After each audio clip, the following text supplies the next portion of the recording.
马可福音第11章，耶穌老學生行回到耶路撒冷，將軍北法奇老伯太尼，在橄欖山，耶穌和兩個學生先行，吩咐佢哋講：你哋去頭前嘅村莊，你哋一批就會看到一隻還蠻有人去過嘅西利嘅屠宰嘅位，你哋將佢解開，牽來兩位。那些有人問你哋，樣辦做這個事，你哋就老佢講，主愛用佢，佢臨時會送轉來。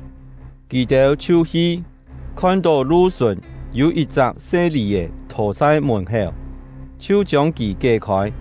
其他嘅位嘅人問佢哋講：你哋做乜嘅解開西利嘅？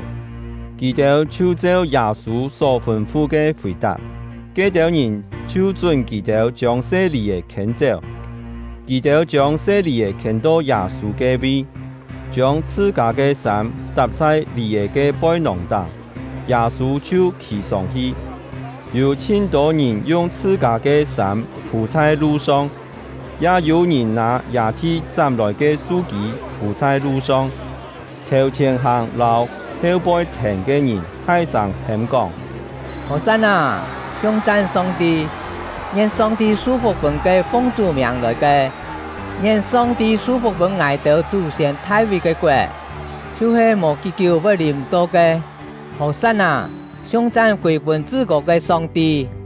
耶穌到耶路撒冷一批升天，四周圍看一下，因為天已經暗，佢就留12個學生出上到伯太尼去。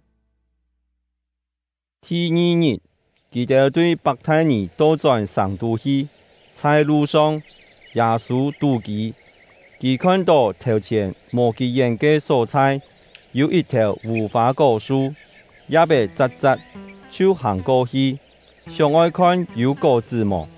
佢行到樹前，看到只有葉唄，因為嗰時唔係無花果嘅時節，耶穌就對嗰條樹嘅講：從今以後唔會再有人食你嘅果子。佢學生隆重聽到這個話，佢哋來到耶路撒冷，耶穌一入升天，就將所有在升天度做生意嘅人逐出去，佢送往萬千嘅人嘅作嘅，老萬一家嘅人嘅身呢，也唔准有人講東西，在升天行來行去。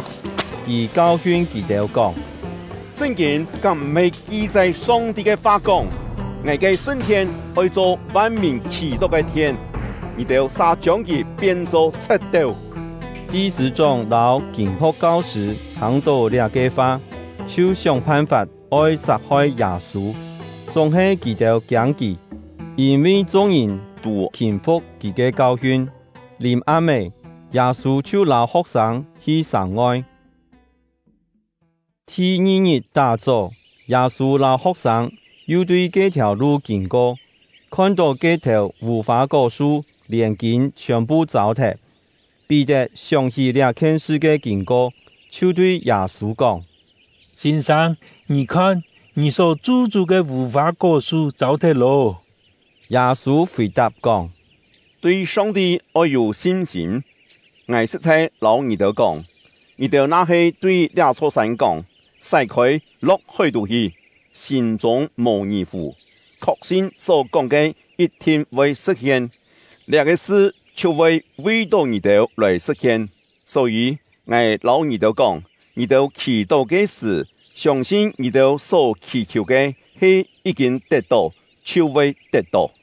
你哋期待祈禱嘅事，會先赦免得罪你哋嘅人，咁樣，你哋在天堂嘅阿爸將會赦免你哋嘅過犯。佢哋又來到耶路撒冷，耶穌在升天度行嘅時，祭司長、經學教師、老長老來見佢，問佢講：你靠乜嘅權柄做這條事？萬人本你這權柄做這條事呢？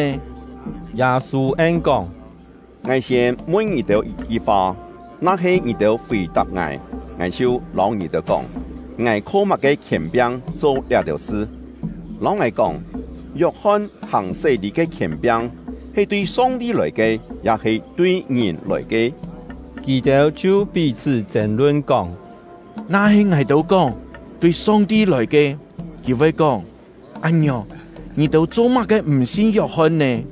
那係我哋講對人來嘅，我哋嘅問題就當大咧。佢哋講人民會對付佢哋，因為眾人攏總相信約翰係先知。對安樣，佢哋按耶穌講：我哋唔知。耶穌對佢哋講：安樣，我也唔老你哋講，我靠乜嘅權柄做呢條事情。